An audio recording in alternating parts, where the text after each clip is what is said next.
Okay, go ahead, Duncan. Good to go? All right, is Helen joining us? Do we know? Okay, all right, well, all right, we will get started then. Instructions on exiting the building in the event of an emergency. Are you guys done there? I'm sorry, yes. Yeah, all right. Instructions on exiting the building in the event of an emergency. You go out the door, hang a right, hang a left. Agenda additions, deletions, or changes in the order of agenda items. All right, hearing none, we will move on to item 3. Open to the public for items not related to the agenda. We have no one in the audience. Is anyone online? Yeah, there are people online. I think you have Michelle Corpus. Hi, I'm here. I have nothing to add right now. Thanks. Okay. Announcements and staff report. Any commissioner announcements? Staff? There's a lot going on. We're currently interviewing for a new position in the city, which is a data manager, which is a really exciting position of somebody who is a specialist in data, not surprisingly, to help us to take the volumes and volumes of data that exist in all fields of what we do, whether it's finance or planning or police or public works, and maintain that data in a way that is useful for operations and for policymaking, which is really going to leap us forward into the next stage of data-driven decision-making in our city. So that's a really exciting piece of the puzzle. The second one that is we have just closed the applications for, we received a number of applicants, is for the first climate director position in the city. So that was funded this past year in the budget as well. And so we're excited that hopefully we have some really good candidates out of that, and we'll have somebody on board in the not too distant future. So those are a couple of quick announcements. Great. Thank you, Paul. All right. We're blowing through the agenda here. Item 5, discussion of public transit in South Burlington. I think this came out of our last meeting. I don't know if Paul or Kelsey, if you want to lead off and we can. That is going to be me. I just need 1 minute to get.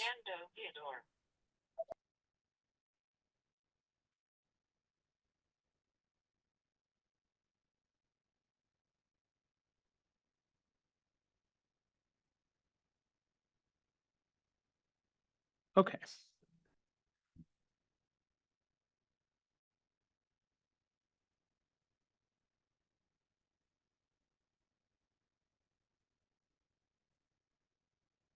So at your last meeting, you had a short conversation about the upcoming Green Mountain Transit possible cuts in service. And you asked to put something on the agenda. We had a discussion at the staff level about what we can do to be most helpful to you all, and also to ultimately to support this subject area as the city weighs in on Green Mountain Transit. And we thought that what might be helpful and useful is, one, we drafted a letter for you to consider. That is entirely up to you if you want to approve it, if you want to change it, if you want to take no action on it, that's entirely up to you. So that's in your packet. Related to that, we thought that we would do a short version of a run through of some analysis that we've done this summer in cooperation between ourselves, Green Mountain Transit, our neighboring communities of Shelburne and Williston, and the school district, to look at how have our land use patterns been shifting such that we might be able to envision not just either how do we limit the cuts in transit, or how do we, shore up the funding for transit, but how do we envision transit differently to meet the changing needs of our community?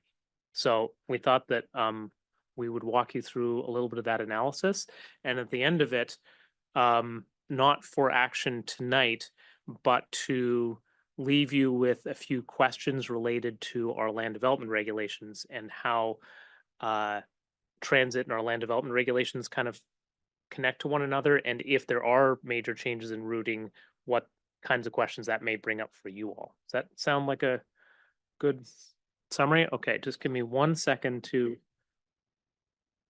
get the correct layers up here.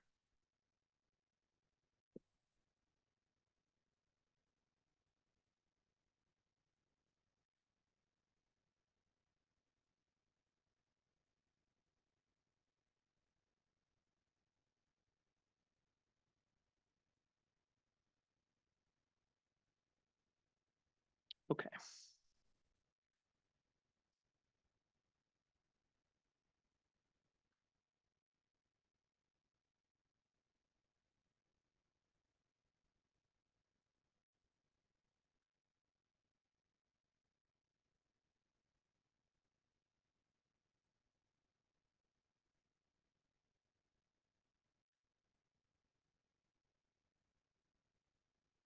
Good. Okay. Zoom decided to change everything on us recently, and so we are rediscovering it / mad at it. So I'm just going to walk you through briefly this analysis that we did. As we said, we did this in partnership with Green Mountain Transit to be looking at, what possibilities exist in the city. And so we hired the company VHB to, unconstrained by the current fiscal cliff that they have, envision what does transit potentially look like. So the first thing I'm going to show here are the city's existing routes. So what you see here are the light blue is the Shelburne Road route, which starts in Burlington and goes down to Shelburne. The red here is the one which goes along Williston Road. It makes a loop at the U Mall and then goes out to Williston. And the purple here, which has a funny shadow to it, is the 11 / College Street shuttle. So in Burlington, it starts as the College Street shuttle. It goes up to the Hill institutions up here. It goes down Dorset Street, makes a big loop out by the airport, back down Heinsberg Road, back along Kennedy, up Dorset, and then back. So that's our existing routing. The proposed service reductions, primarily in South, I guess let me pause for a second. There are other routes that go through South Burlington. These are the three main ones. So the Montpelier Link makes a stop in South Burlington. There's the 116 commuter that goes out to Bristol and Heinsberg, but it only goes a couple times a day. So we're really focused on the ones that are throughout the day services here. Oh, just a quick Yes. question. Do both the what is it, the 1 and the 11, that's the red and the purple? Yep, Do those both go to Tilly Drive? Is that, neither of them go to Tilly Drive. so it looks like it kind of goes a little, Right, so this What's is that? the senior housing that exists along 116, just south Heinsberg Road, just south of Oh. Kennedy. I'm forgetting the name of it, but it's just south of the Kennedy Drive. Tilly Drive is over here. It is served, speaking of sort of one-offs, it is served by a shuttle that goes from the downtown transit center up to Tilly Drive, that is specially funded by the medical center. So it's not part of the regular transit route, and it doesn't stop elsewhere. It's just that. It's Yeah. just a shuttle, and it's part of the challenge of medical facilities being not on otherwise transit Sure. routes. does UVM run anything off of campus? And I was UVM curious if they were going to be running any transit to their new housing. Well, It's both UVM and the hospital. so the hospital does not do transportation, bus transportation between where people live and where they work. They do have a number of off-site Right. parking lots that they shuttle people in from. Mhm. So one in the south end of Burlington, one at one at Tech Park, one at Fanny Allen in Colchester. But they do not do a where people live to where people work. UVM has Tech Park in South Burlington? that's UVM has some services that they provide. Not many presently in South Burlington. One notable exception is that the new building that is where the Holiday Inn used to be at the top of Dorset Street, that is transfer students this year, and that is being served by UVM as a shuttle back and forth to that building. But that is part of a much larger conversation here as we think about city center. Mhm. Some of the discussion amongst the various parties has been that a robust transit service between city center and the Hill institutions and downtowns can and should serve everybody's needs, Mhm. and that having individual sort of single user services pulls away from the ability to provide Right. service that is financially viable if half of the riders are using a single source service. So that's part of this analysis is how do we make sure that we've got a robust system that we're paying for once, we being collectively we. So the present short-term service reductions as put forward by Green Mountain Transit in order to meet their budgetary mandate at the moment, and barring influx of additional funding, would make some off-peak hour reductions along the main routes, Shelburne Road and Williston Road, and importantly for us, would eliminate the 11 altogether. The 11 and a route that goes between Williston and Essex are the two routes that are seeing the least strong ridership and have been sort of in the eyes of the Agency of Transportation for a while. So that's a little bit of backdrop. The 11 is the Purple one. the purple one. Yeah. It has pretty light ridership outside of the sort of core area of city center to the hospital.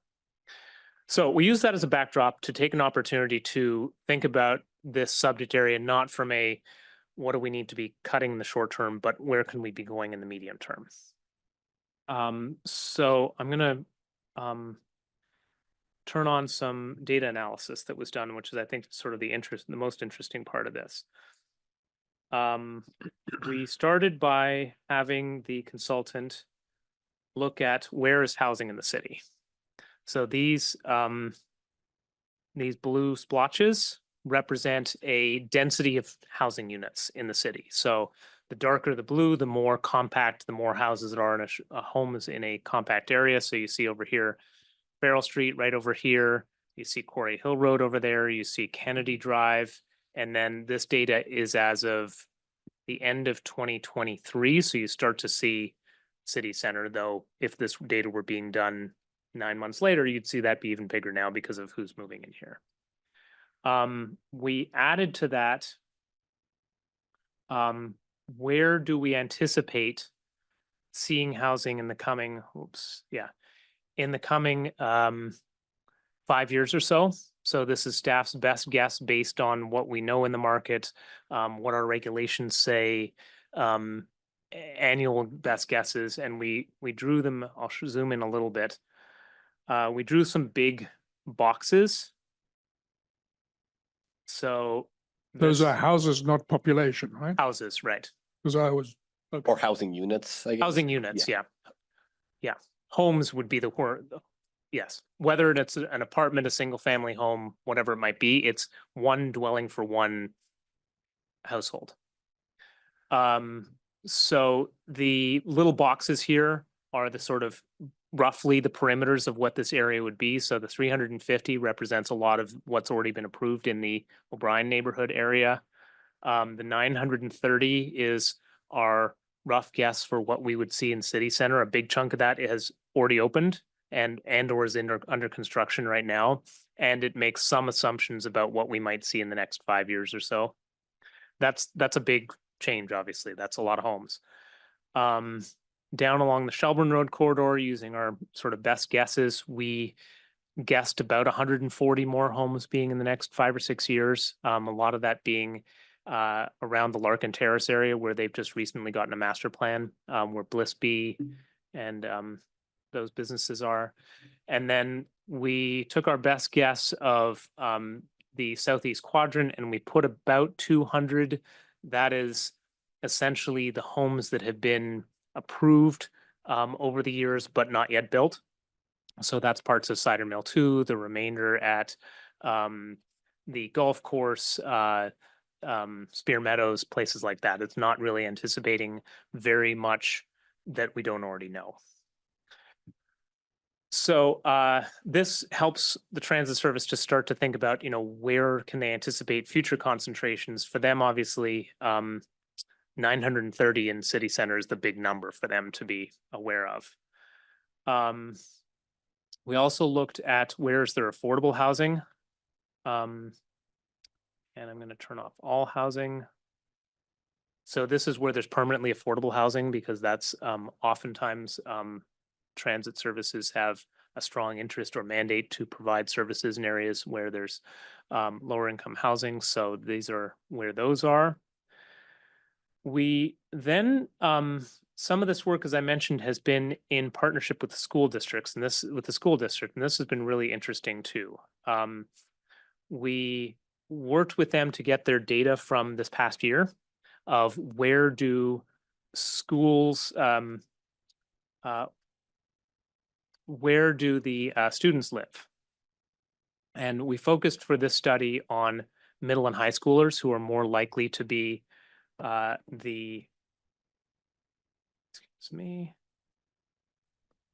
likely to be the potential bus riders. So where could we be providing services, knowing that the schools have had some rolling challenges, no pun intended, with providing school bus service? How could the fixed route transit service supplement that, provide some additional opportunities? And so again, similar to the last map, the in this case, the darker the yellow, or sorry, the yellow represents more concentration of middle and high school students living. The green represents some concentration, and then lower, where there's no splotches is fewer. And what we looked at was, how does this compare with the location of housing more generally? And what we see is that there are some areas where there's a lot of concentration of overlap, like Farrell Street seems to be a place of a lot of homes and a lot of students. We see some areas like Quarry Hill Road, where we see comparatively a lot of homes, but not as many students. Not surprising based on the housing stock there. And then we see some areas like the Orchards here, which are lighter concentration comparatively of housing generally, but a high concentration of students. Again, not surprising given the makeup of the housing, but it's, this is how we look at these analyses. We took all of this information, and I'm going to turn these off. And then lastly, we looked at some economic data. This data is not quite as strong in terms of the way that it gets presented, unfortunately, but this is employment centers. The bigger the dot, the more people who work there. What you're going to see pretty quickly here is that areas like Tilly Drive and Tech Park are quite a bit underrepresented here, and that's because of the source of the data. So anybody who works on Tilly Drive for the hospital is listed as being here, because their paycheck comes from the main hospital, even though they work in the buildings over here. So, this data is something that we looked at, we saw it arrive, and we thought, we need to find a stronger data source. But it does tell us, a story that is not surprising, which is Shelburne Road, major employer area, Williston Road in city center, and then Dorset Street are 3 major employment areas. lastly, and then I'll get to some of the routing ideas that the consultant came up with. We looked at some data around that the census does about sort of at the census tract level, what can they tell us? So this first one is showing a transportation insecurity score. And what that means is the darker the color, the fewer choices that you have from how you get from point A to point B. So not surprisingly, the further that you get outside of the core of Chittenden County, the fewer choices you've got, i.e. you probably need to take a car to get to any of your destinations. In South Burlington, we see that, it's lighter blue in the city center area and a little bit of a darker blue in the southeast quadrant, which reflects our, not that many destinations and fewer, little, if any, transit service. We also looked at median household income. The darker the color, the higher the average income in that census tract. And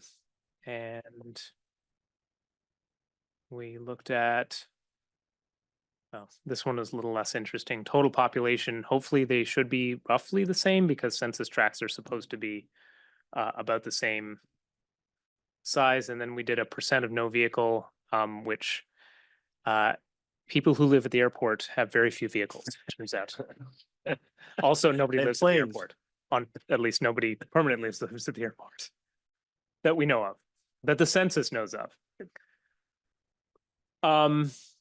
So we asked VHB to look at all of this information together. Oh, I forgot one last data point, which I think is a really important one. These are a whole bunch of different kinds of destinations. So we talked a lot about origins of where or workplaces, but what we see here are all these different little symbols mean a different kind of destination. Whether it's a grocery store like Healthy Living or Trader Joe's or Hannaford, it's City Hall and the library right here, it's a park, it's a medical facility, it's a school. So trying to understand how these, relatively where these are in the city. Lots of medical, for example, down off at Timber Lane over there. So they looked at this and they looked at some different possible routes. So what I'm going to do to make this a little bit easier for everybody to see is I'm going to turn off the Williston Road route, and I'm going to turn off the airport route because both of those might have some changes. I'm going to leave on the Shelburne Road route because it's not proposed to change in its location. So the first thing that they looked at was how could the Williston Road route possibly serve the community either better or serve it in the absence of a Route 11. So imagine it continuing going into Burlington and continuing going to Williston. It doesn't just stop at the boundaries. This was the scope of our study.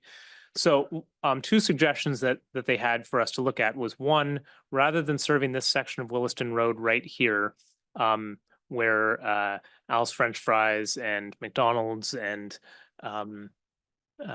Moe's are, to take this opportunity to turn down Heinsberg Road, come along Market Street, serve this whole area that is now employment and housing, and then continue on its way. This is sort of an ad alternate here, so it could either go as it goes into the U-Mall right now, or you could imagine a scenario where it has a stop right in front of the Anchorage and then turns right onto Dorset Street, which has pros and cons to it. It's less immediate direct service into the U-Mall, but it saves 7 minutes for everybody on that route. So it's these are some of the things that the Green Mountain Transit would get public feedback on and decide what makes for better service overall.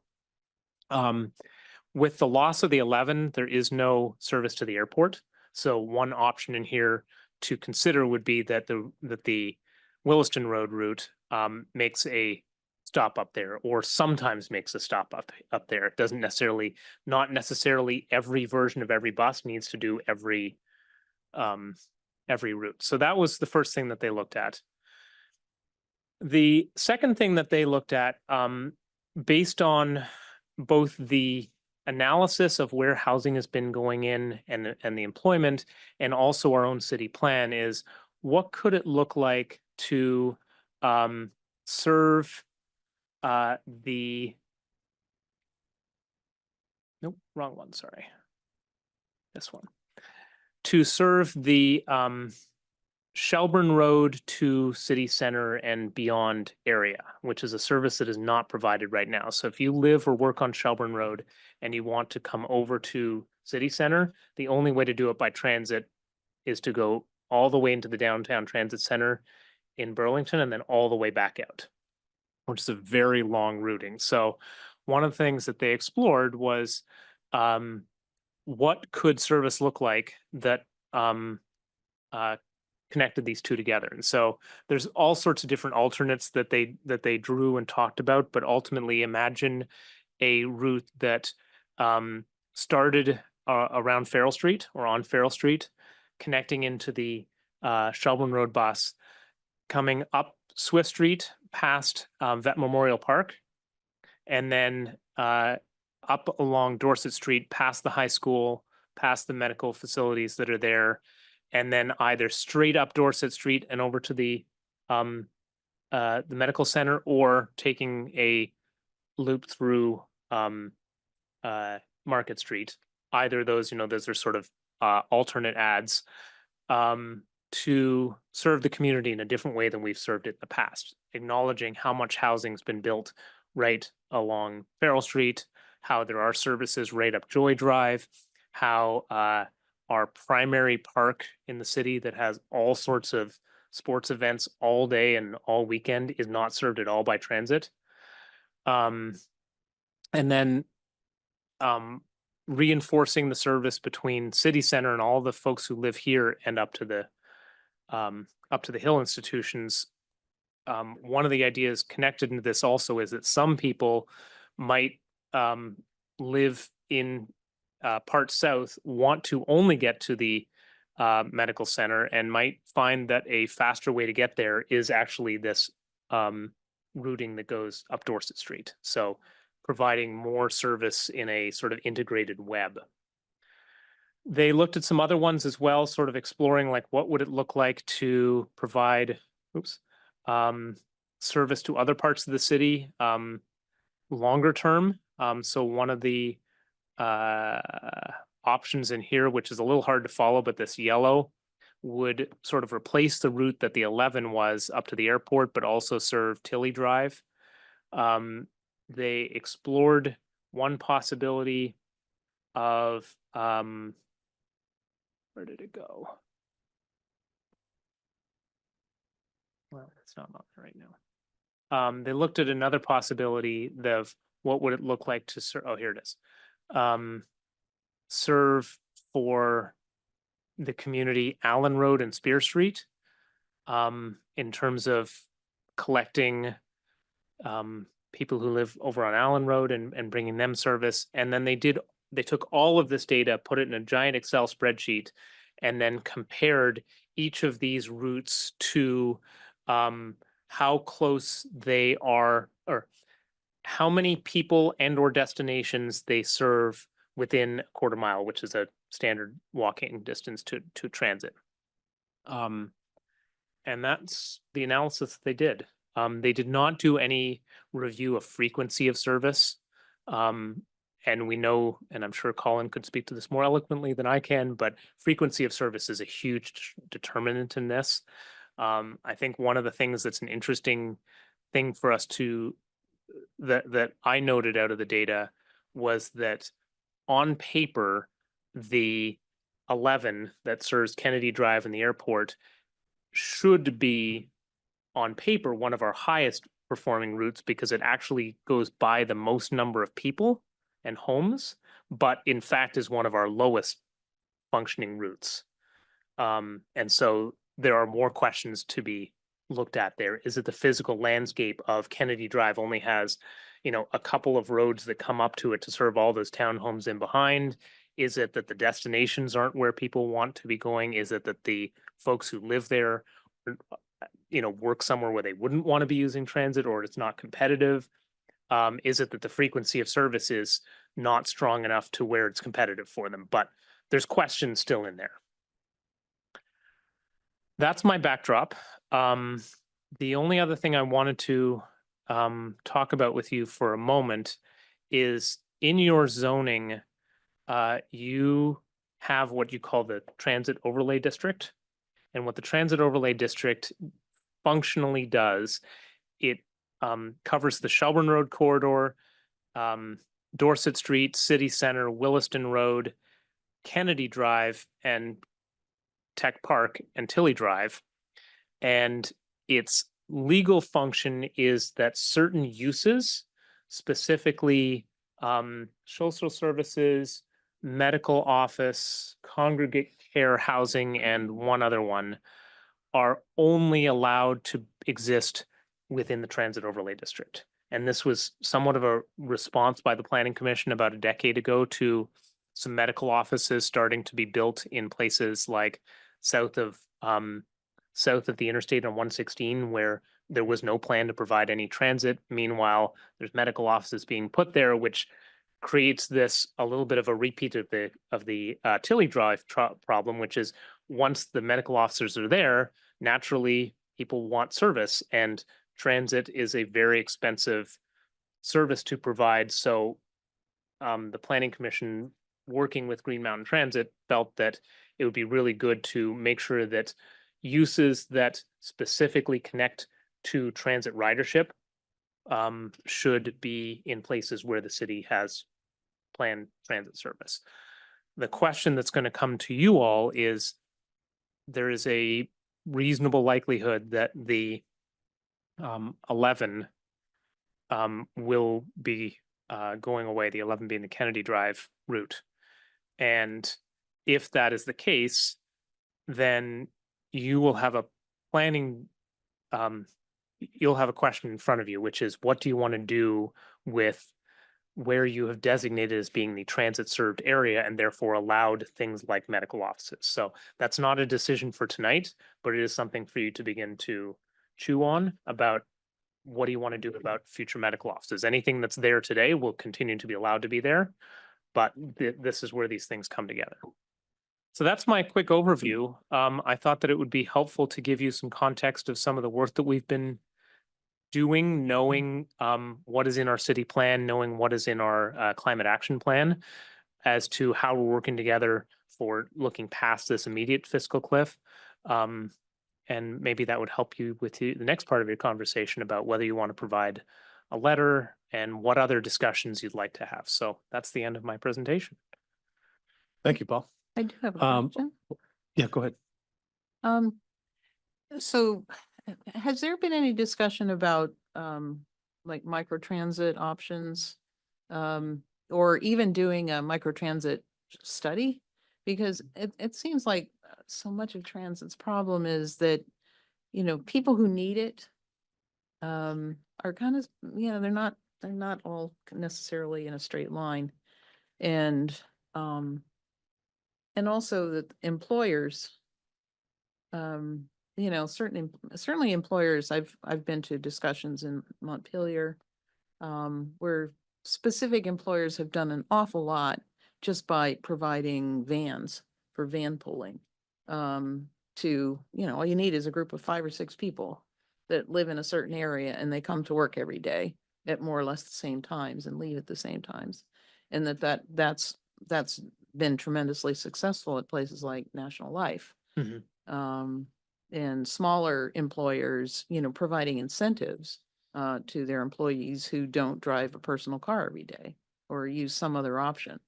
And, I don't think we've even come close to looking at this issue and all the different ways and then, just coming here during the daytime occasionally, this building generates a huge amount of traffic. It's mostly the senior center. I think It's a lot, the library too. the The library library, has, it's a library big generates a lot of driver. traffic too, but I see more people walking into the library as well. You know, not everybody, I mean, there's more people walking in and out. I don't know where they're walking to. They may be walking to a car that's parked the other direction someplace. But it just seems like, you know, if we have a new energy planner on board, that one of the places we could start looking at is just traffic generated in this building. Like, where are people coming from, and do they not have other options? And what other options would they actually use? Because that's the big problem with transit. It can be there, but until you need it, people don't use it. I've used it, but it's been in very specific situations when I needed it and it happened to be going where I needed to go. But it looks like that's gonna disappear because I don't, it's a pretty long walk for me to get to Williston Road. The other, yeah, I guess that's it for now.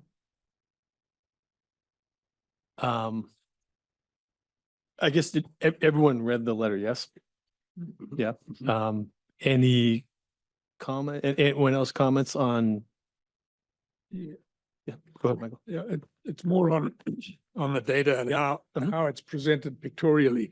I think it would be very helpful if we could see population concentrations, which are kind of fuzzy there, but in a bubble like you did for employment.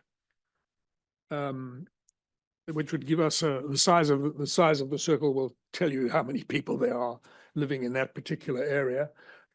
Superimposed maybe on the employment centers. Because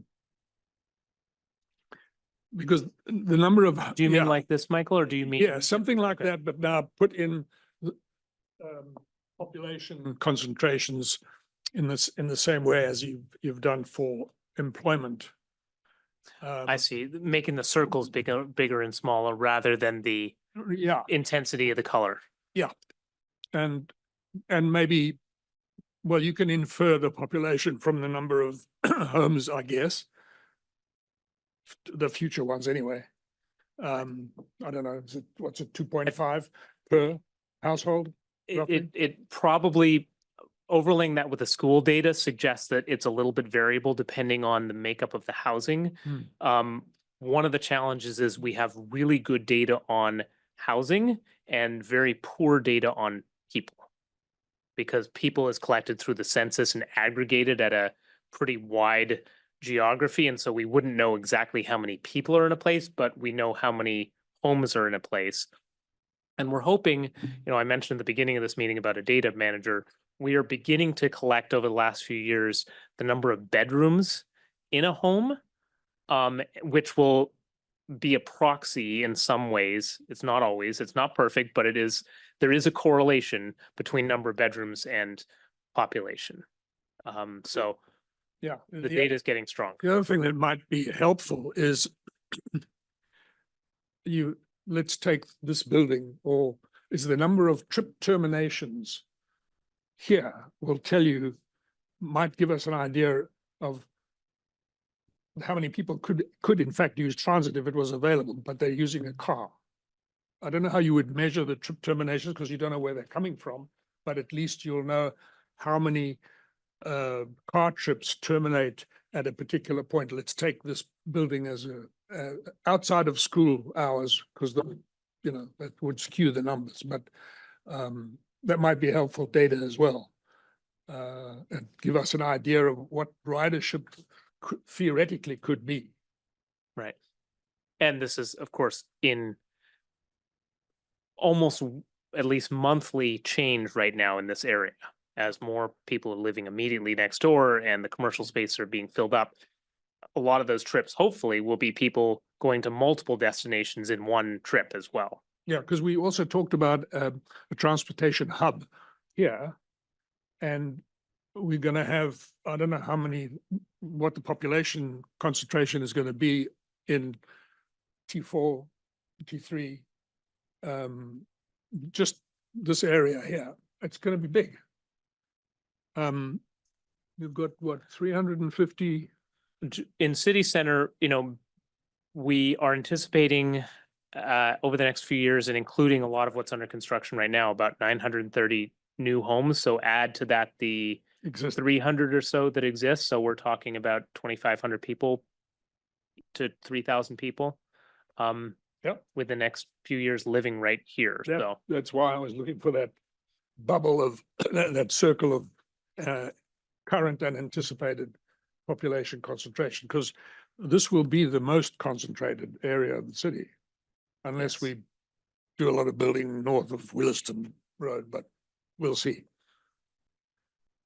I know, I think that would be very helpful for us and GMT. I know that we did have in the city plan, we had a transit hub, spoke about a transit hub in city center. And I mentioned this last time, it's the biggest thing with public transit is trying to incentivize people to use it. I mean, right now, like you said, they highlighted a key thing. You can't get from Williston Road to Shelburne Road unless you want to go all the way into South Burlington. And that just seems ludicrous. Right. And I know, I'm an employer, my on Dorset Street. I live off Spear Street. I'd love to be able to hop on a bus and just go to work, but doesn't seem like it's going to happen anytime soon. I don't know. How do we, other than, giving a ton of money to Green Mountain Transit, I don't know, what do we do to incentivize people to get on public transit? I have a question. This is Michelle Corpus. Has there been any questionnaires gone out to the actual population to say if you had transit going in these, if this were a route, would you use it? So that has there been any kind of a market study done for the potential users to see what people would really want? So, Michelle, thanks. Would you like me to answer that question, Duncan? Go ahead. I do not So know. Michelle, a few years ago, the Green Mountain Transit did a major study of Chittenden County, and they did do a lot of outreach about where people would like to see service. That was incorporated into, I think it was called their Next Gen plan. That's a few years old and it predates the pandemic, and a lot of things changed in the pandemic. So I'd say that's a little out of date, especially for the world of transit, and the way people commute or don't commute to work. Currently, this summer, the Green Mountain Transit has done both outreach and also in terms of meetings that they're currently doing, and also priority surveys about what is most important to people in the light of service reductions, which is not the same thing as your question, Michelle, I understand, but given where they've been getting feedback on what's the least bad way to cut service, which is what their current situation is. We have not done surveying in any way yet based on what you're seeing in this presentation, because this is really a very high level, just think of the possibilities, so that the entities, whether it's Green Mountain Transit or the local municipalities or VTrans, can imagine ways in which we're thinking about coming out of this fiscal challenge into a time when transit service is more robust. So we haven't done that at this time yet. This is sort of an analysis level so far. Thank you. Yeah, I mean, first of all, thanks. Some really cool data analysis has been done here. Yeah, I'm definitely interested to hear about these other potential ideas. My only concern is always the more you split the routes up into different routes, the worse your frequency gets. And that is a pretty big problem. I know a lot of cities like Boston, for example, are actually cutting a lot of routes at the moment to try to consolidate service to be high frequency on the Common Core. They're like, we have too many buses, they're going weird ways, it's confusing, it's not very safe. So they're trying to they're kind of consolidating down to a fewer high frequency ones. Not to say those can't be done, but I guess it's I mean, I think, it's hard to do an exact day, but you say the 11 is low service, it only runs every 45 minutes, even in peak times. Whereas the 1 and the 6, the Shell run the most, and they run every 20 minutes, which is not bad every 20 minutes. Whereas every 45 minutes, you kind of have to plan around that in the way you kind of dealt with the other ones. But yeah, I'm definitely curious to see sort of where this all goes. I guess my concern is still that like I'm still crossing my fingers that they can at least stem the amount of cuts, because even if we are saying like, yeah, maybe we do need to revisit these routes, it takes years and years and years to build transit ridership. And when you cut it away, people their habits switch, and it can take a long time. So even if we were like, oh, in 3 or 4 years time, we're going to reimagine the route and come back, that 3 or 4 gap, you lose a whole lot of riders. Or else the kind of the general consensus is the system isn't reliable, because like, oh, why would I, if I'm considering, do we buy a second car for like, like maybe you got 2 people commuting, one of them can take the bus and the other can drive. If we just think the tourists might get cut in a year or two, maybe we do just need to get the second car kind of stuff. But yeah, I mean, I think it's all quite good, good food for thought, I guess. But I guess it still doesn't, all this doesn't assuage my concerns of like, even if we do want to reimagine it, to still try our very best to at least keep the old thing moving until we can figure out what the new thing's going to be, so you don't lose the ridership in the. No, I think that's intermediate all period. really fair, and I think that's Yeah. spot on across the board on everything you're saying there. The only thing that I would underline is part of this analysis was looking at how is our city changing, Mhm. because the fixed route service that exists now has not really changed very much in. There's been some routing changes. Yeah. Williston Road was straightened out about 12 or 15 years ago, but broadly speaking, very little has changed in 20 years. Mhm. And meanwhile, our city is substantially changed in its format of, city center didn't exist 5 years ago. Beryl Street was much less built 10 years ago. And so hearing all of that, part of this is how has our city changed? Yeah. That the current service isn't necessarily reflecting whether it's high or low ridership at all. Mhm. So that's part of what we saw as an opportunity here, was to do a data analysis on what are the current and future patterns of our city. Absolutely. Don? Yeah, the other piece that you don't hear mentioned very much is seasonal ridership.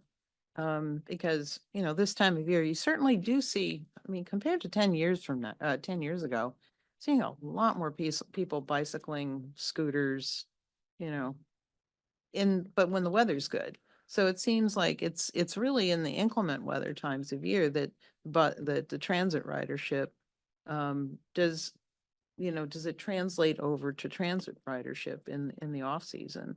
Or, so in other words, if you're going to cut back, probably don't want to cut back in the wintertime, because that's when more people are probably going to be relying on it. The only struggle is trying to change your service seasonally becomes quite difficult with staffing. Not changing it, I'm just saying don't eliminate it. Oh, yes. Don't, I have a question. if you're going to reduce the number of trips per day, keep them in the wintertime But as much as you can. that becomes very difficult to do, because you have to like hire and fire drivers seasonally to do that, which becomes, Yeah. you can do it, but that's just, it adds a lot of expense trying to have it.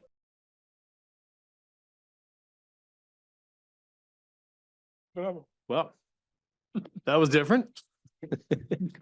bravo, Paul. Yeah.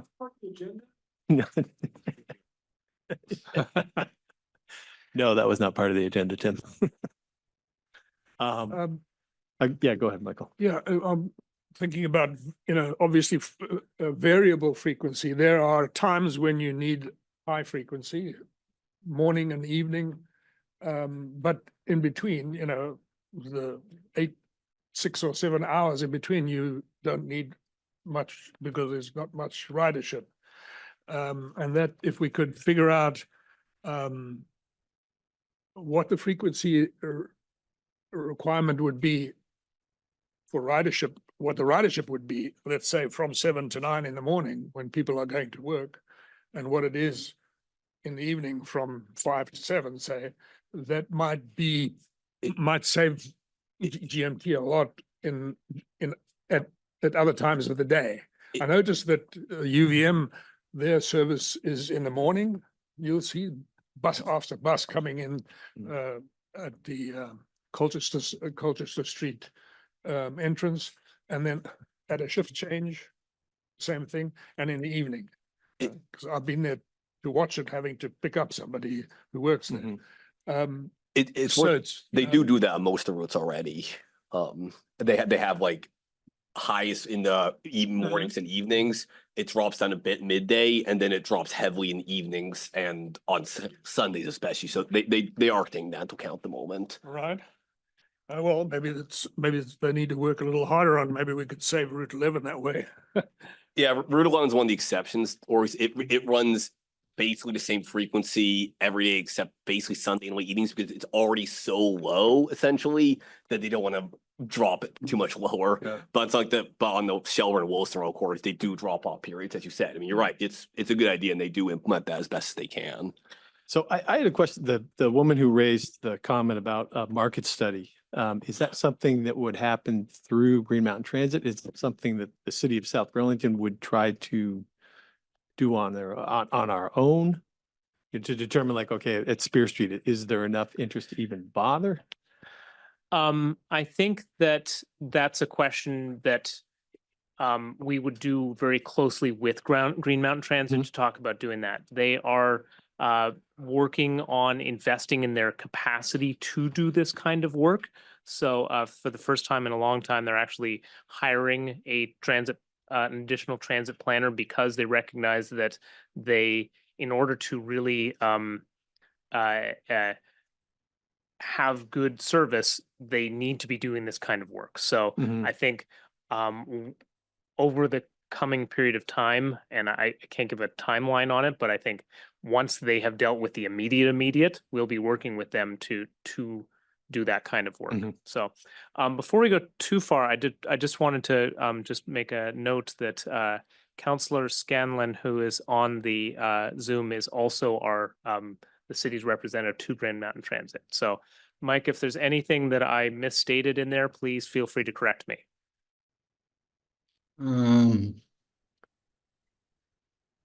No, I think you mentioned it correctly. I just want to perhaps underscore that, this has been a long effort.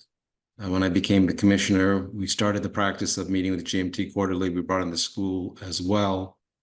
So in terms of just sort of getting experiences and data, it's been building towards this point. The added benefit, obviously, is the goal is to use this. Mike, could you speak up a bit louder? We can't hear you very well, Yes, Mike. to use this financial crisis to That's at our end. meet some of our goals. Mike, of can our you city hang on plan. just one second? We're going to increase the volume a little bit so the commissioners can hear you. Sure. Okay, go ahead. Yes, I would just to reiterate quickly, we've been working at this for the last 2 years. When I became commissioner, we knew the financial crisis was the work, so we started quarterly meetings with Green Mountain. We brought in the school as well. So this has been about finding opportunities through sort of working together to meet some of our city goals, which is clearly to get away from the spoken wheel setup of GMT, at least in terms of our community goes. As it says, it will create the possibility for people to cross our city. It will bring in consumers to our city center and our shopping areas.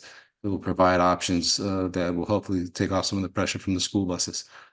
So there are a lot of positive things. There's the only reason moving quickly now is there's a time pressure. GMT is under requirements to put forward a plan by November 15th by the state legislature. And to then begin rolling out that plan as early as next year, though there'll be some initial cuts in this fiscal year. So that's the only other proviso I'd really underscore is that there's a window of an opportunity. And so we have to work within this window of opportunity because once the decisions are made, it will be hard to sort of adjust. At the moment, we are the only community that is looking at reimagining, although we've been in discussions with Shelburne and Wilson, who see a net benefit to what we are saying.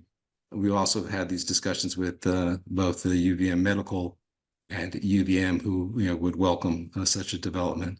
So it's about having all the stakeholders involved. And we also have a broader study being done under the Chittenden Regional County to basically try to do a lot of this survey work in terms of the flow of people, which has been funded for this fiscal year as well. Thank you, Michael.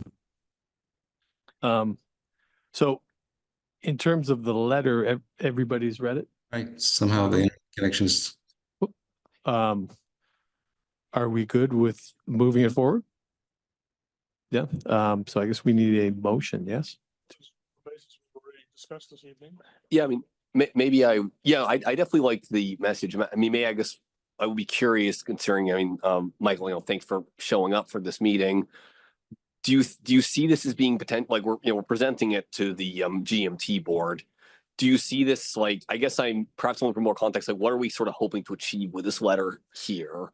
Or rather do we think this will be useful as written? I like how it's written. I don't have any issues with any of the language. I guess I'm more trying to understand like what the kind of the goal with the letter draft is. Or maybe it's a better question for Paul. Let me start and then I'll let Michael fill in. Right. Well, if you want to start, Michael, go ahead. No, you should Okay. start. I was not aware of this letter. This is the first time I'm seeing it. I'm just So, aware of our discussion that we had with the school board of the city council and the school board writing a letter to the state legislature in support of such a move. right. And that's what I was going to say. So the idea here is that there would likely be two letters here. The city council and the school board are working to speak about some of the specifics of what they're advocating. Mhm.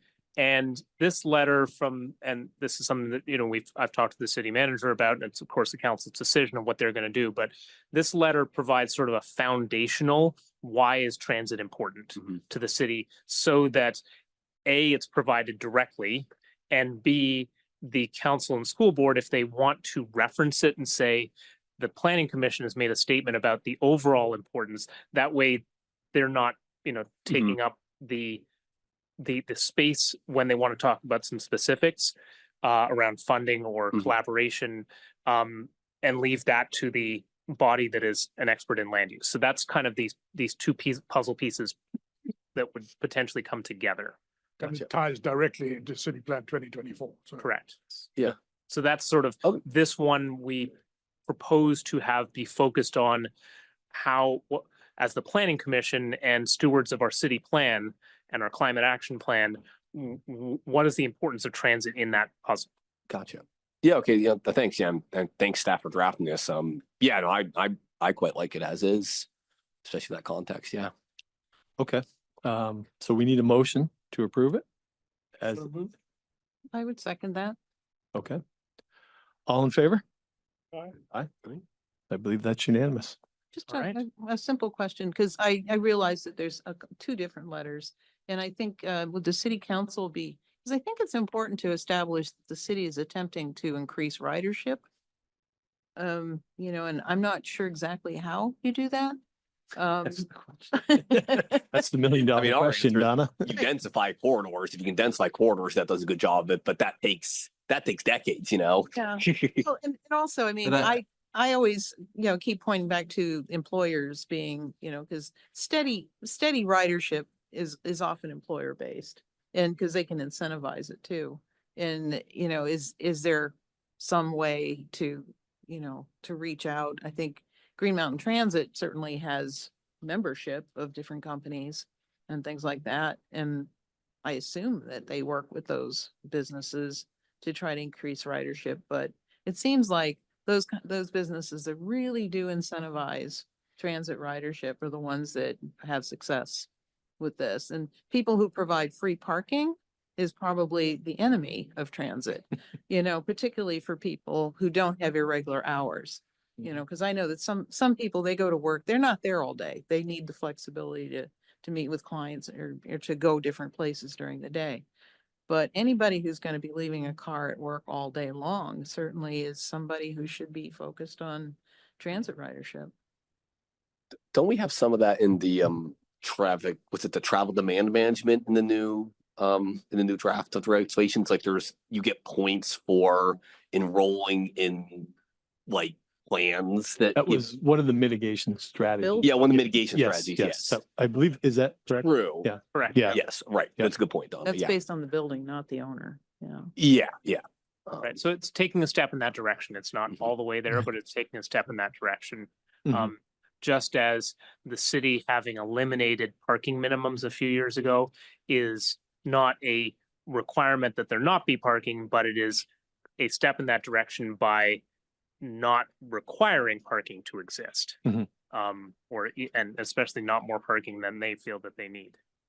I think. Yeah, Michael, did you have something else you wanted to add? Yes, I just want to comment on Donna. Donna, you're right. I'll be meeting as a commissioner, not as a city council, with the South Burlington Business Association on the 1st of October.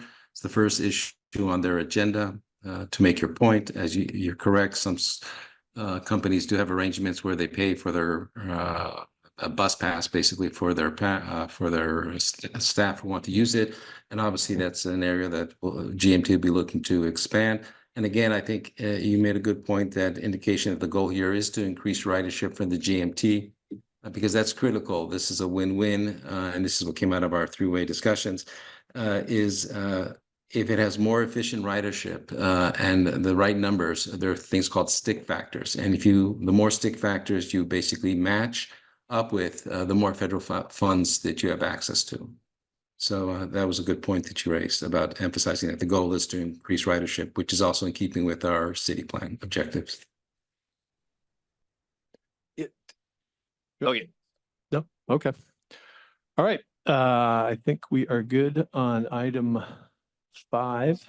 Item 6, our work plan, fiscal year 25. Everyone perused the chart? It is a very nice chart. Kelsey did a great job. I had a good conversation with Kelsey about it. It's kind of broken down into a couple different silos, and I think Kelsey did explain it pretty well. The first grouping is stuff that will be happening.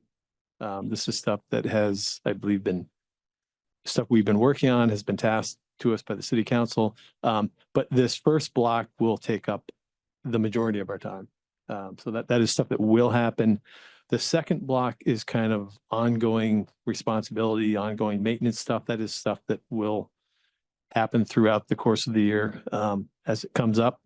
And then the next 3 blocks are really the ones that we can talk about. You know, what would we like to add to the plan?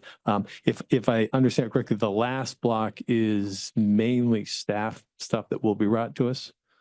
Yeah, so just for context, and I explained a little bit of this in the memo, but the last block of items is a lot of little edits, combing through things, doing updates to the drawings that are in the LDRs where that reflects the new draft regulations in whatever form they end up passing through the city council, and recommending some updates that are tweaks here and there. The only one in that system that is maybe a little bit more than that would probably be the evaluation of subdivision standards. But I would say that that is, what I mean by that is a fairly technical review with Erica Quallen over in DPW, who has a background in traffic engineering and roadway design. So some of the things where we have, 200 feet from an intersection, or a T intersection can be this many degrees, or all those sorts of technical things were not touched in the subdivision section. Wording was streamlined, but the actual requirements were not edited in this past round. So that would be a technical review of updated best practices. There's a couple of points where Eric and I have had conversations in the last year or two where certain units aren't the ones that are used to measure things anymore, or it's not the best idea to use whatever thing that it's asking it to do in that standard. So that would be something that would come back to you as a technical review. There might be a little bit of policy in there that would be a little more staff time or commission time, but otherwise the last list is primarily staff time with planning commission approval. Mm-hmm. The only slight tweak I might have to that is the TDM and transit.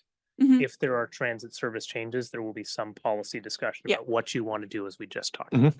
Yep, so related to the previous agenda item, if there are changes to the 11 or something else, it would change our transit or our, is it transit overlays?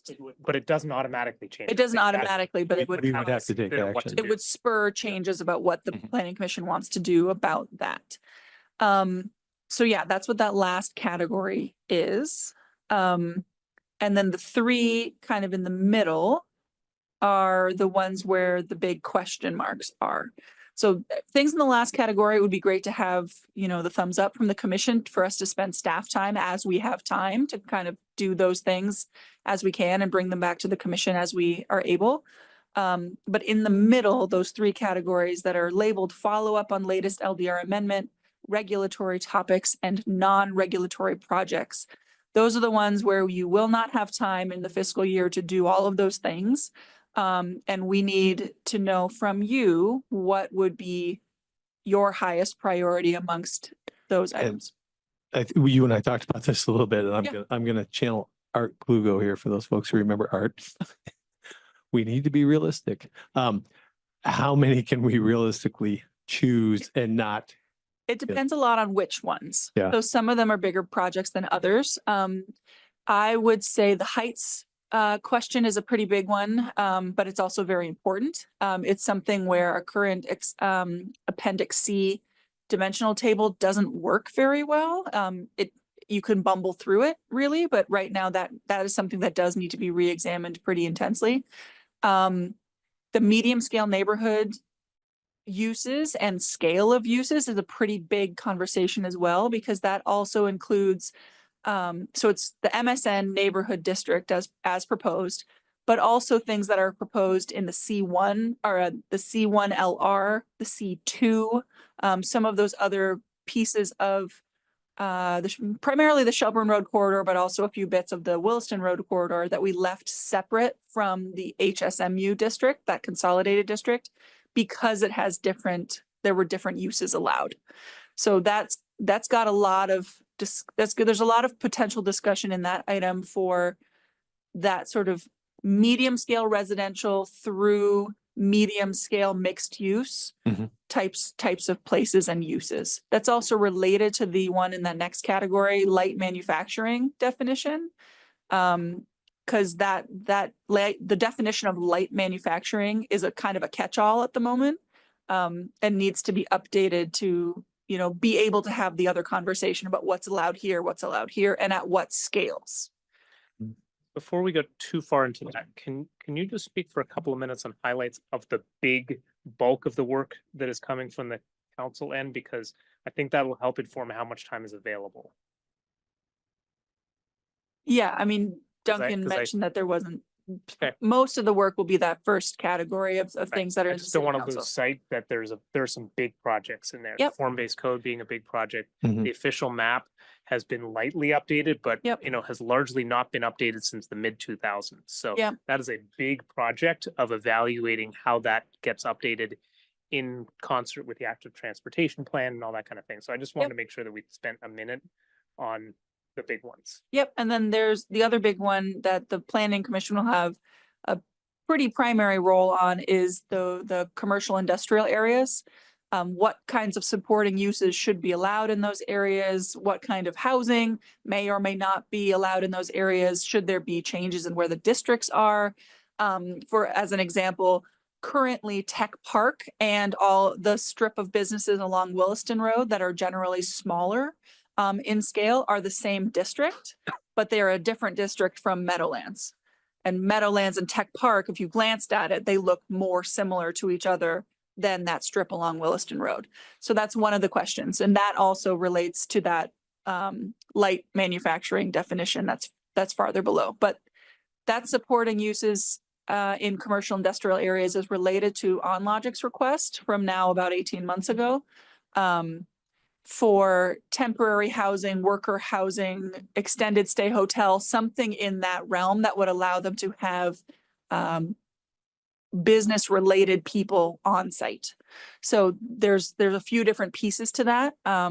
that's a pretty big conversation that I would estimate would need at least parts of 3 or 4 meetings. Some of the other things in here are things that are in the FY25 plan, but have been, from the Planning Commission's perspective, accomplished. So some of the things about the Home Act and the Be Home Act, the TDM requirements, those are things that have moved on from this body. So you can check those guys off. But the Planning Commission also will have a supporting role of some kind, and probably of varying kinds, for plans that are being conducted primarily by other departments, or other committees. The Active Transportation Plan, the Parks Master Plan, the Parking Management Plan, and the Economic Development Plan are all plans that are in various stages, from kind of wrapping up to kickoff, that the Planning Commission will have, and planning staff will have some role in, but it may vary between those plans and depending on which plan we're talking about. So right, and these are all plans that were identified in the city plan, and that the council has made the decision through a combination of funds, that there were some funds available to do these now. So there will be a role. It's likely a non-regulatory role for the Planning Commission, and or to have somebody serving on an advisory group, and or to report back to you, and or to think about how this does affect future regulations or policies. So it's a little bit of a different area of work for you than you've had in the past. It's probably going to be several smaller input points, but still work for you all, and important work on behalf of the city that isn't necessarily regulatory in form. So that was a quick overview I want to give to just the bulk of the work. I'm sorry, go ahead, Michael. Do we have in here the establishment of one or two more development centers? Yeah, so there's if Paul goes up a little bit, there's the downtown designations question. So it says collaborate with the CCRPC on the development of the regional plan, designations, and related to the changes to Act 250. Yep. So there's some stuff that's state, and there's some things that have to happen at the regional level, but that is in that level of needing some amount of Planning Commission contribution, but depends on timing and exactly how much. And how we will define them. Okay. Right. Okay. All right. With that background, I'll open it up. Do commissioners have thoughts on the 3 areas we just identified? Colin? Yeah, I mean, I'll start. I mean, I would, like to preface it. I think, all of these goals definitely, it'd be nice if we could get to anything. So I'm sorry, it'd be nice if we could get to everything, but as we say, we can't do everything. So I guess just a few things stand out to me in the optional ones. I agree, height seems pretty important. That's a pretty big thing that defines both the character of a neighborhood, but also like potential cost feasibility of certain projects, of like how many units they can build. That one seems pretty important. Yeah, the medium scale neighborhood usage, I think, again, that can affect sort of neighborhood character a lot. And it does seem like I do kind of feel like the current list, which seems it could potentially be expanded a little bit, or at least we could potentially look into like allowed uses for, and because I recall the way those are written, a lot of cases are like there's pretty strict limits on how big the businesses can be. So that kind of does a pretty good job already of, enforcing, making sure it doesn't create something too large scale. So I would say I'm interested in looking at, and I guess a final thought, if it was up, like in terms of what's jumps out to me, is the number of bedroom mixture. And I'm coming at this. So I moved here a couple of years ago, and I found it was quite difficult finding housing. Like I think I put out something like 40 inquiries roughly until I finally got one. It was pretty bad. But I was in a lot of housing groups, like online forums and Facebook groups and stuff. And a very common theme you got there, you has a lot of people who were like single, wanted to live on their own, but couldn't quite afford a full-on 1-bedroom, because you had all these 1-bedrooms that are getting built are like, they're 600 to 800 square feet or something, but then they might be, closer to $2,000 or something. And I think there's a lot of people who are just like, I don't care how small it is. I will live in a literal shoebox. I want to be on my own. I don't want to be housing with random strangers. I just want a micro apartment that's as tiny and cheap as possible. And I have friends that live in those apartments and they love it because they just do not want to live with roommates. So like, I think when you think of, living with roommates, thing you do have to do in your like, saying you do in college, like a lot of people in their 30s are still in that situation where they're having a hard time affording a large 1-bedroom flat when they really just want just a simple place that they can just call their own that's just naturally affordable just based on size. And I don't think that's just anecdotal. Like I am aware that like in the US, the average household size is shrinking. Like a lot of people, there are more people that are staying single for longer and want these smaller things. And this is just one example, but like I do think that I would be curious. At least my impression certainly is there seems to be a bit of a dearth of options for people that want to live in very kind of small, compact units. And that may be a little hard to see in data, given that in a lot of cases, the people end up just settling and finding roommates because the stat are being on the street for a lot of folks, but it's a very kind of undignified way to live. I think if you've been, having roommates for 20 years and you're sick of it, but there isn't a house small as you can afford a unit. So that is at least, that's from my perspective. So I am definitely, it's something I'd be kind of curious to see what the standards are. And if like, I suspect that the household composition has changed over the last couple of decades. And I do wonder if perhaps that's something to be examined. But again, plenty of other very valid things to talk about. And I get, we're not going to get to anything. So yeah. Yeah. So the mix of bedrooms is listed for two reasons. One is what you're saying is they're in various different eras of housing and different types of buildings. Some may have a ton of 2 bedrooms and some may be all studios. And that can mean that people have to live in certain places or can't live in other places. So there's the substance question of it. And then there's also the process question where in our regulations, we have some different housing mix standards that range from kind of requirements to, we'd love it if you probably mixed up what you're doing. So looking in our regulations and doing a sweep through of those regulations and trying to figure out how to regulate them in different places. So for example, the planned unit developments have one standard that is slightly different than in subdivision, that is slightly different than is for the inclusionary units. So trying to make that all make sense in the regulations while making it make sense actually on the ground. So there's sort of two sides to that.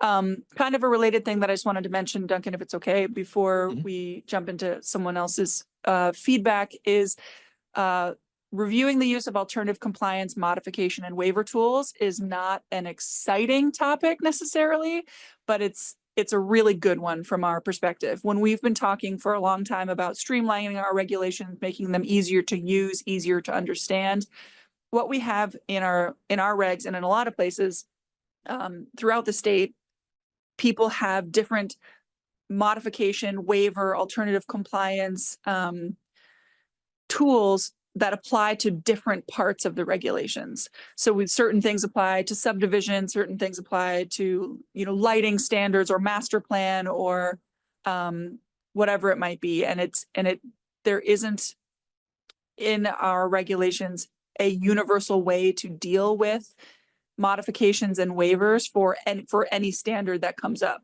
So people who are trying to look for how they're going to design a project have to look at one standard for a modification in subdivision, but a different standard in parking or a different standard in environmental or whatever it is. And trying to streamline all of that into one system that is predictable and that has the ability for an applicant to understand what that standard is and how it's going to be applied throughout the regulations, kind of top to bottom. It's a bit of a big legal lift on our end, but it is something that helps get us moving towards that goal of transparency and understandability in the regulations.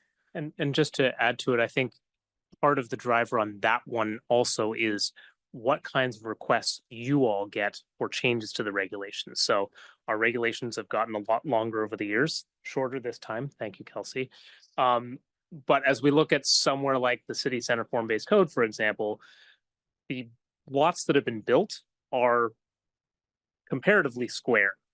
the lots that remain for redevelopment have more and more sort of, this one is unusual because it has a little dog leg to the left, and this issue over here. And we're seeing that as the city shifts into what development looks like to being more infill and redevelopment, the types of questions that come up of, boy, that doesn't quite fit into the box that was anticipated. How do we deal with the thing that doesn't fit into the box that we've thought of?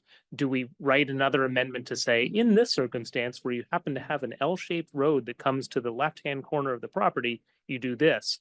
Or do we take a step back and look at a tool that some other states use more frequently that says, how do we deal with the unusual period from a DRB perspective? So Right. So not instead to of, put our thumb on the too much on the scale of this one, but that's, we want to explain it because it doesn't jump off the page as to what that is. Would that also tie into the encouraging affordable housing, like in terms of trying to like remove as like we're trying to like simplify the process in some cases? I mean, it seems to me that I think it potentially the two can kind of come in hand in hand of like trying to perhaps even add even more ways to simplify things for affordable housing to like really try to get it out of their way as much as possible. I think it definitely is a piece of the puzzle. And I think anything that we can do for transparency purposes in the regulations make very small projects more approachable and more affordable.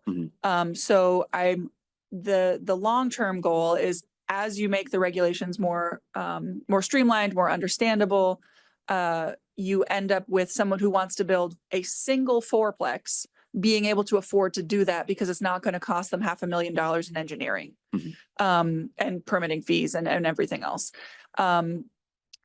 So everything that we can do to move towards that, I think, is a step in that direction. And this is one piece of that puzzle. If people know, like, here are the standards, here's what the city wants, I have a really good project that's slightly different, and here's the standard that I need, here's the process I need to go through to request my modification, then that's how I do it. And it's really clear that that's how you do it for anything that you're trying to ask for a modification for, instead of, like Paul said, having a standard that has an exception, and then there's an exception to the exception, and then in certain circumstances it's this other thing, and things get really sort of webby really quickly.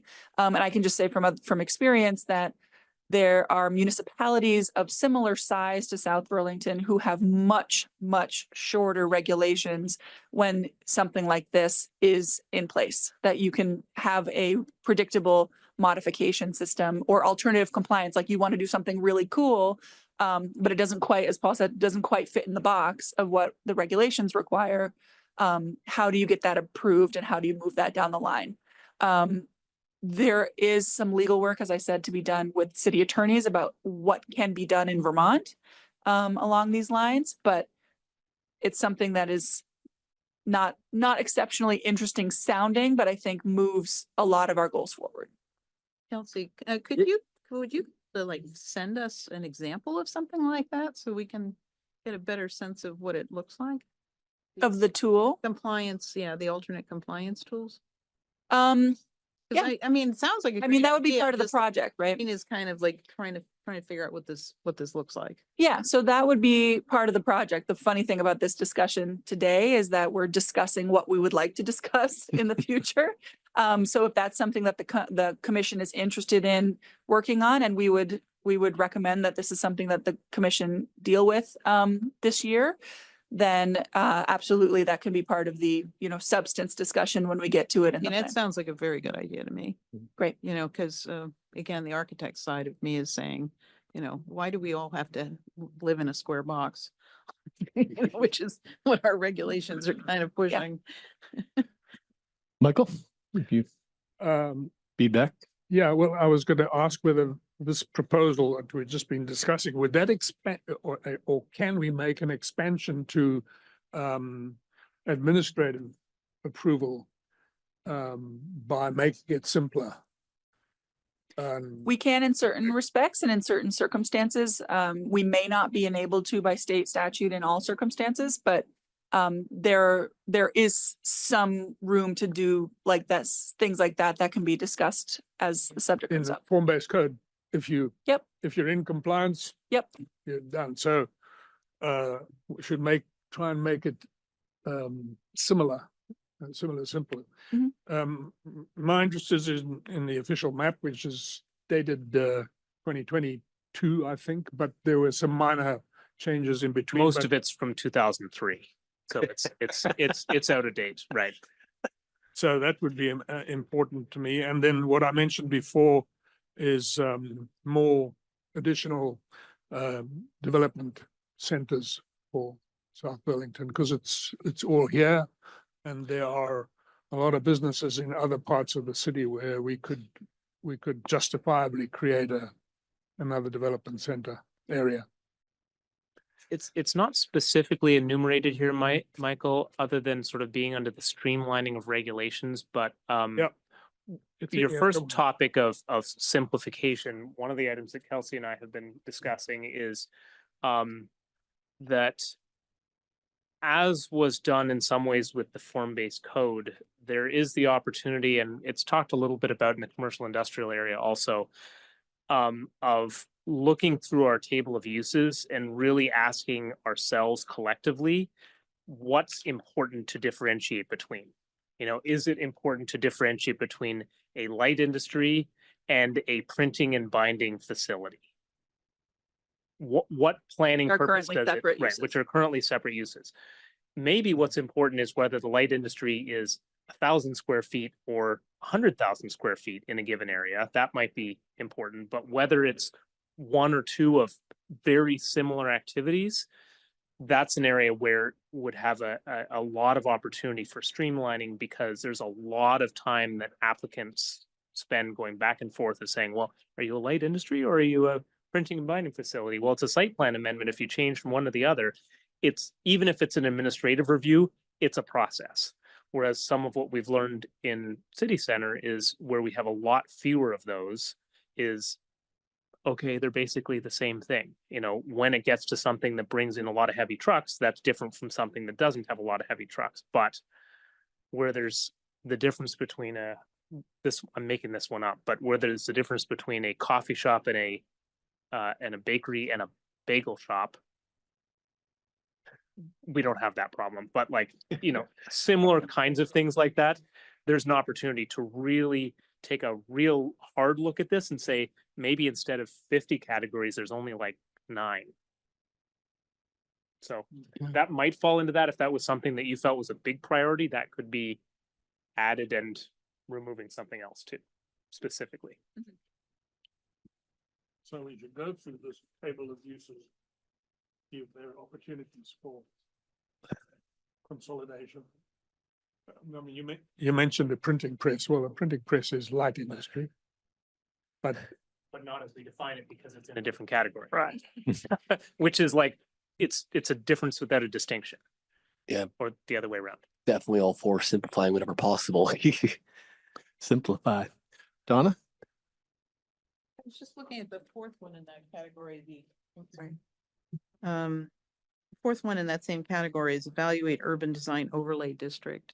And, I mean, I thought that was a very interesting one, because we don't really have a focus on making places livable. And I think that's what the urban design overlay should attempt to do is, you know, when we design something, make sure it's not car dominated.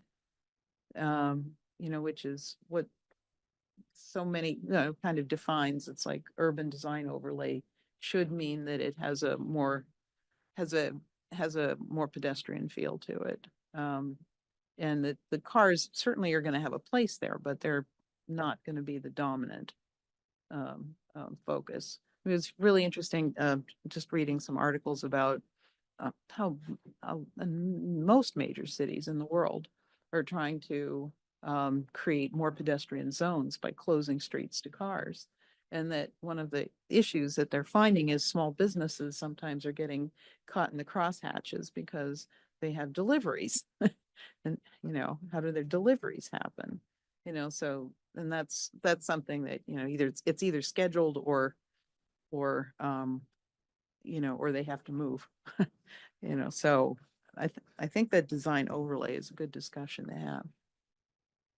you know, because it probably helps define how we keep places livable while we're increasing density. And I think that means a lot to a lot of people, I think. Paul?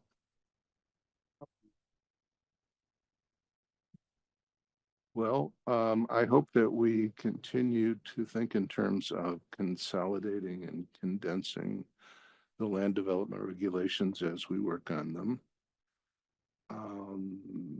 I still would like to have us get back to the Natural Resources and Conservation Committee about their tree study that they did, and have them come in and meet with us and present the study. So Paul, the city council, that was on their list and they decided to put it off for a year. So it is not on the city council's list of priorities. So it has been, and the message has been, my understanding has been relayed to the NRCC that will not be happening in this fiscal year. Tisk, tisk.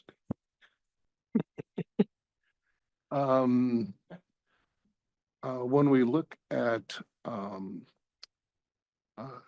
form-based code in city center, I think that we should look at building envelopes. I hear some discussion of streetscapes. Obviously, the T-zones are in place. But I think that what people are unhappy with city center are the building envelopes. That's what I hear. I mean, I don't hear it that way. I don't hear people talking about building envelopes, but really that's what it is building envelopes. So I hope when we have those discussions that we do that, look at building envelopes. What do people say? That the buildings are too close to the street?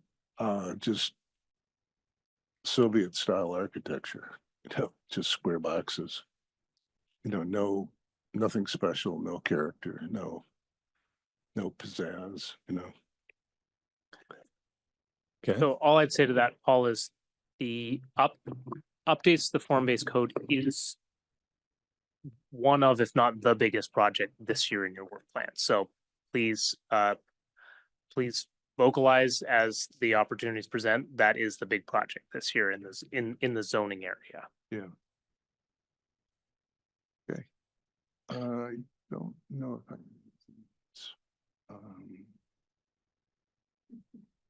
No? nope, guess not. Okay. I'm going to give my feedback, having been on this commission for a while. We always pick a lot of stuff and don't get to it. I would say, in my opinion, just looking at this list, the follow-up stuff, I think that's important because it's stuff we just worked on. And I think it seems like it's still fairly fresh, and some of the stuff is, as Kelsey said, conversations that were pushed out because we needed to get the LDRs done. But I think this is the second half of those conversations. I think it's important to continue those while they're still fresh in our mind. And the other one that's, as a small business owner, the other one that's interesting to me is the encouraging small business and business lifespan planning. I mean, to me, that seems very important. But both of those non-regulatory, in my mind, both of those, I think you and I talked about this, Kelsey, could be delegated to the first one, certainly the Economic Committee, and the second one, the Affordable Housing Committee. Yeah, so the tricky thing about those two is that the Planning Commission does not necessarily only have to do regulations all the time. It's not just the LDRs that the Planning Commission is responsible for. We put these in partially as trying to shift the commission's focus to be more holistic towards sort of planning and to keep that thread going from the city plan. Like the city plan was a big forward-thinking, not LDR planning document, but recognizing that there's a lot of actions within the city plan that are not necessarily regulate this, don't regulate that. There are a lot of other ways to encourage and to reach the goals that have been listed in the plan. But you are absolutely correct that these are things that the brainstorming of new ideas can happen at this body. It can be requested to that the other committees on specific topics have that kind of brainstorm and then bring back their top ideas. And then the planning commission can consider what to do with those, how to plan with those. So yes, both of those have an element of potential delegation to a committee to come back here. But also this is the body that has the opportunity to think of these things and how the pieces all fit together. So you have, you ask the housing committee or the affordable housing committee about, what are their big ideas for encouraging more housing? And this is not the case. So please don't say anything. But if Turn off your mic. yeah, exactly. If the Affordable Housing Committee said, what would make housing more affordable is to cut down every tree and put housing on every square inch of the city, that would increase the stock and make it all more affordable. Well, that's not a good idea. That's thinking about one issue in the city to the exclusion of all other issues in the city. So never saying that that's what they would come back with, but that's the very extreme example. And it's the planning commission's role to balance the needs of housing with the needs of economic health of the city, with the needs of environmental concerns in the city, with the needs of transit, with the needs of our regional partners, and bring those things together. So I think that's where some of these two things really come in. And it's also, well, anyway, I don't need to say any more about that. I think there's an opportunity for delegation to other bodies. And this may also be where a small piece of these two items might be where the connection with the planning commission and the plans that are happening, the economic development plan, the parks master plan, et cetera, are made to those city council priorities.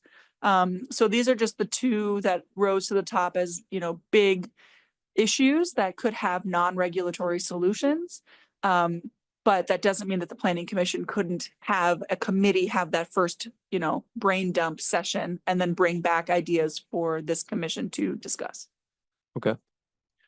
So what would you like from us? A vote of Yeah, A, B, C, D? I mean, I haven't heard anybody express very strong feelings about looking at site amenities again this year. It feels like, what happened? Where'd it go? Oh, it got moved. Okay, sorry, things just jumped around. So that feels like one that the commission would be happy to push out. Again, we also have, that has been recently amended in the last, 3 years or so.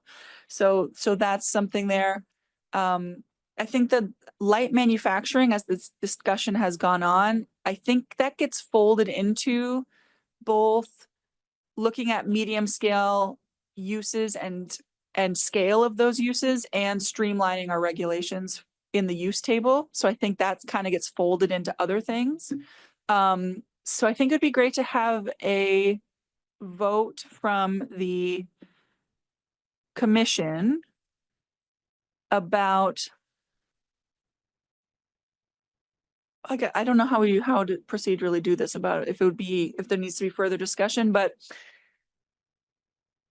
Can you take what we each consolidate what everybody thought was important? so what I have as notes for what people thought were important were two things that were already in the city council priorities. So they're already on the list. And that was the updates to the form-based code and examination of additional development centers.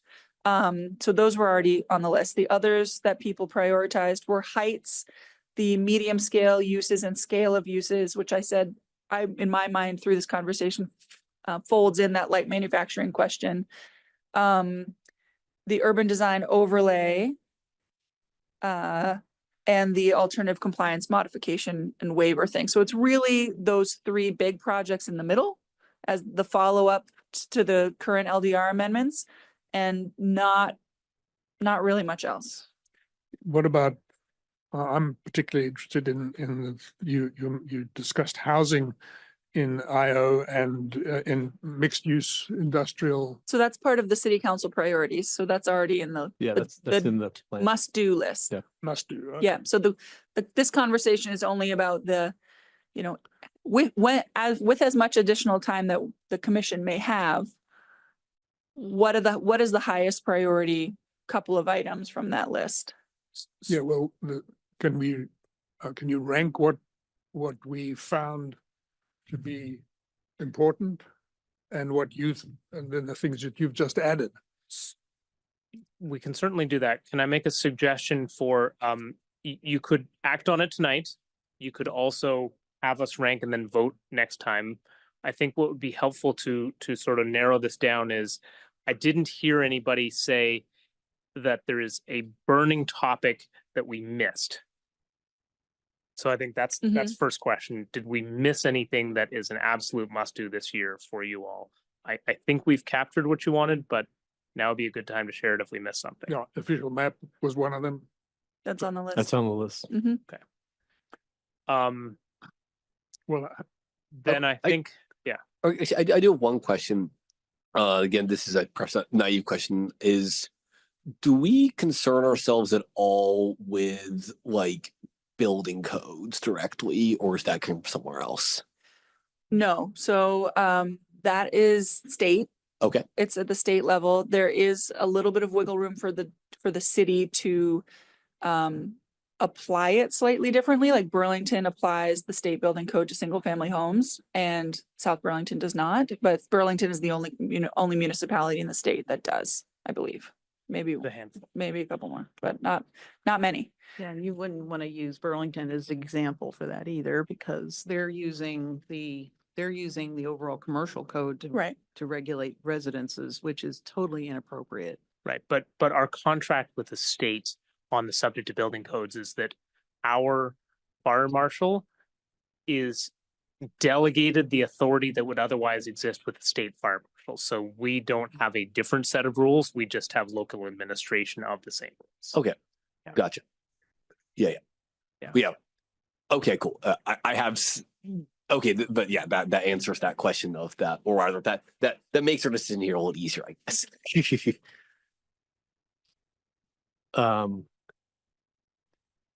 Yeah. So somebody mentioned post-Soviet architecture here this evening. that would be Paul, Well, not Paul. I think I've used the term sometimes, but not applicable to city center. However, if you contrast the look of this building with every other building on Market Street, you'll notice a difference. This one was designed by an architect, a firm of architects. The others were designed by a developer with a draftsman, I would guess. And it's a real shame, because the expectation from this community and everybody who worked in the visioning sessions and all the rest of it, and those who worked for 2 years on the form-based code committee, are disappointed in what we have here. So I don't know if there's a way in which we can either require the use of an architect in designing buildings. I have a bias because my father was an architect, and not just any architect. He graduated from the Bauhaus, and his tutor was a guy called Mies van der Rohe, who is a well-known architect in America. So I know the difference between a building that's designed by an architect and one that isn't. And we see it here. This building versus all the others. So it's something that's near and dear to my heart. I don't know whether we can do anything about it. I have raised it before, but I think for all kinds of reasons, and the skills of an architect should come to bear on buildings that are in the public Michael, sphere. we'll have to have a discussion about architecture firms today, because those buildings were designed by an architecture firm from Montreal. But as you correctly point out, the developer has a strong hand in what those buildings look like. And that's what a lot of architects are facing today. Not a lot of design, well, besides the form-based code causing a, pretty structured set of choices. Architects, particularly doing housing, are can be pretty constrained by the budgets that are dictated and by a lot of different things. I mean, Hey. I did work for a housing Mhm. architect doing housing at one Yeah. time. And, you know, you had to be satisfied with pretty minute things as being designed. Because, you know, the buildings themselves were largely dictated by the site and, you know, what you could, how many units you could, you know, configure in so many stories on those sites. And it's just the fact that most architects Yeah. don't get to do. high Architect level design design. buildings are gonna be a little more expensive than not. On the other hand, I do agree with you that in Burlington, we've seen some much nicer buildings than we've gotten here. Even Montreal, where And this but architect on came the from. other hand, we're doing a lot better than Williston, because Williston has some god awful. Let's not get into punishing our neighboring town, shall we? Tim, did you, go ahead. Comment? Yeah. So Tim Barrett, resident South Burlington. So I see what you're saying, Michael, and I think if you drive around Chittenden County to new buildings that are 3 stories or higher that have been built in the last 5 to 10 years, you will see a very distinct repetition of a mishmash of textures on the outside and indentation. And they all have to have an overhang with brackets, you know, and maybe a tower on the top, which in small amounts is acceptable. But it's becoming repetitive. And I think if you go outside Chittenden County, if you go into upstate New York and some of the denser areas that are not like the city, but like, you know, Albany, Malta, those areas where those new buildings are going up that are like 3 to 6 stories, it's the same thing over and over again. It's almost like it's done by AI, unfortunately. But I will say that the DRB had a little bit of a hand in those rental units at the end of Market Street on the right-hand side. And Mark Bear and I pressed heavily for some variation among the buildings. And you'll notice that they're offset a little bit by each other, and the roofing that went over the decks, that was part of the DRB giving some nuanced feedback on the design of those buildings. And I think they came out really nice. So I don't know if it's possible for the DRB to have more interaction in the review process for the form-based codes or not, but somebody has to give feedback and say, this looks like that, looks like that, looks like that, looks like that.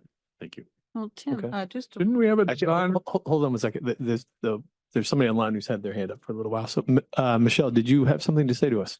Hi, yes, I agree with Michael, and I like this discussion about using architects. And just an aside, and I these new buildings that are going up behind or alongside of like over by Trader Joe's and Healthy Living. I particularly like the ones that have the balconies, and I think that that's really important for us to be offering people outdoor spaces.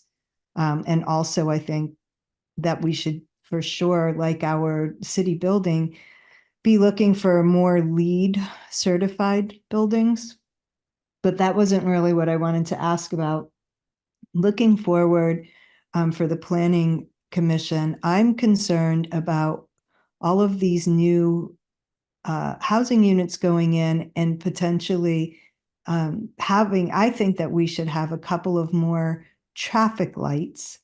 And I'm curious about how traffic lights play into the Planning Commission's work, you know, their study, because at the top of Market and Heinsberg Road, I think there needs to be a traffic light there. And I don't know I don't know if there is a standard metrics that would say, okay, when a road is going to go in and there are X amount of residents that will be added to that road, that would trigger a new traffic light.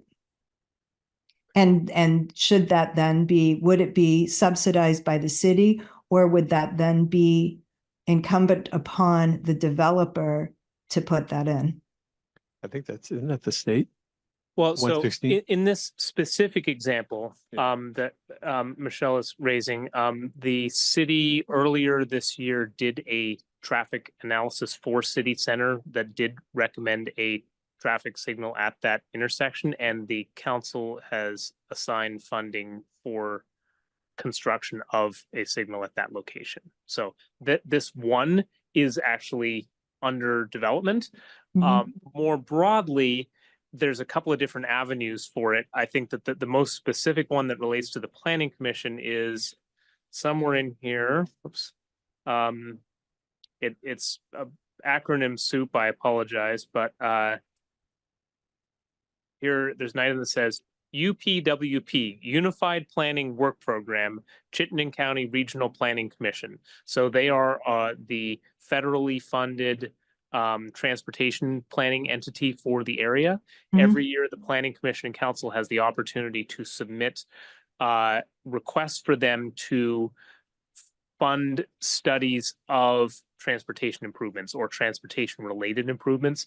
Historically, that is the avenue by which, when a subject needs an analysis, whether it's really big, like a study of the Shelburne Road corridor overall, or it's very small, like not unimportant, but small, like examining how to improve the Swift Spear intersection, that's the funding source to go through that. And so we've been developing with Public Works Department a structure whereby ideas that are in the city plan and there's community feedback on, are main candidates for this more detailed analysis by the Regional Planning Commission, which then puts it on the table to get funding to be designed and then ultimately constructed. So that's the primary process. The secondary process is through our land development regulations, which you all just have proposed to council some updates on, setting expectations about what a developer's responsibility is, what's the threshold of the amount of development that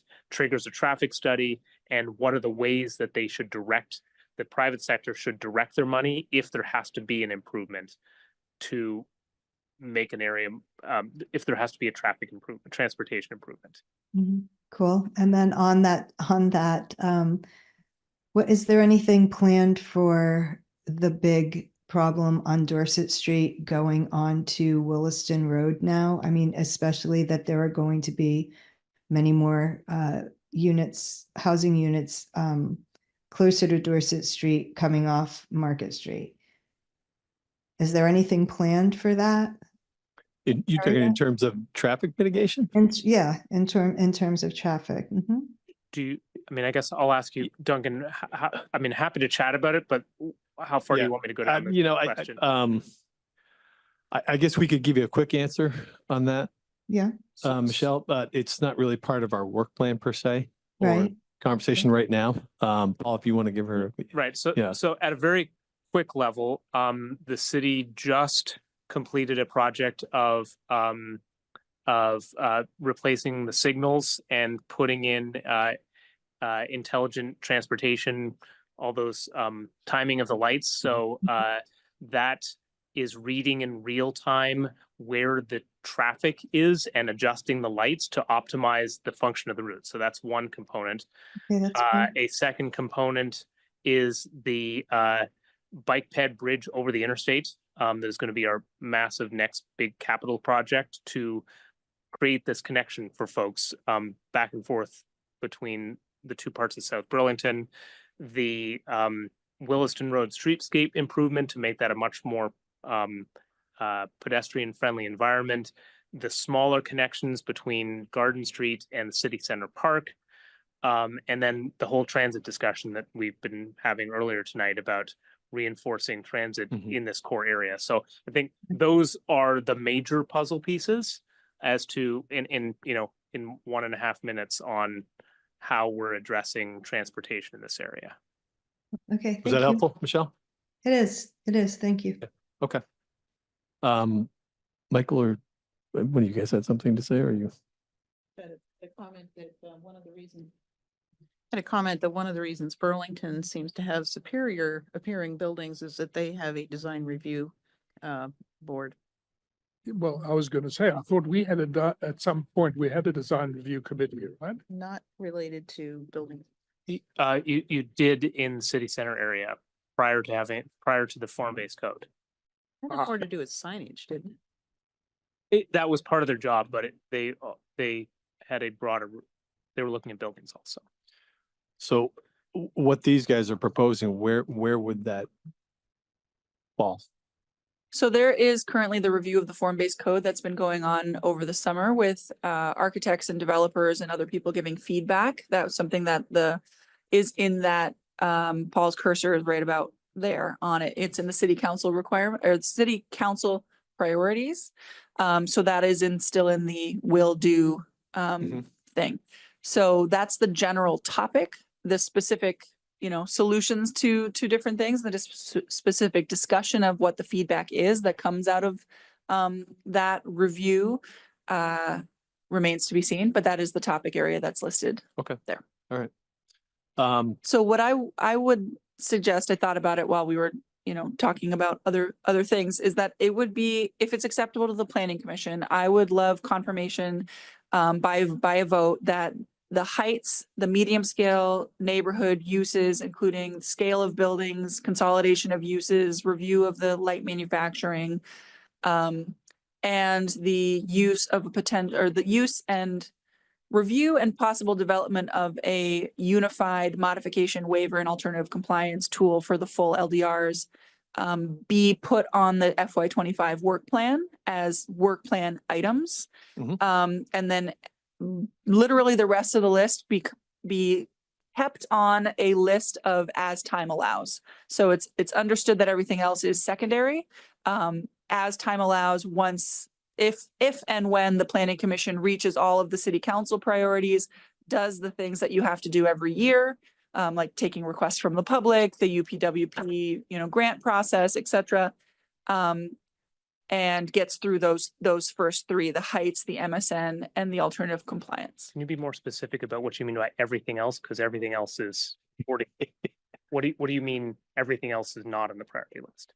Do you mean this grouping right here? The things that are listed as regulatory topics, non-regulatory projects, and staff or LDR maintenance, all three, those last three sections all become as time allows. And with the understanding of the last section in particular, maybe as staff time allows.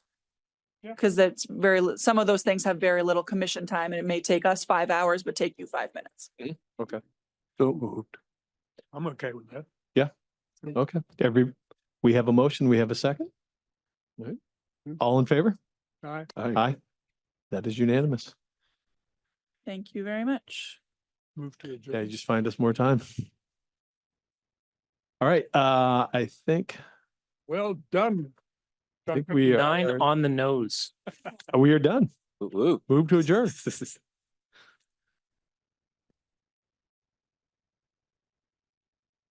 Thank you, Tim.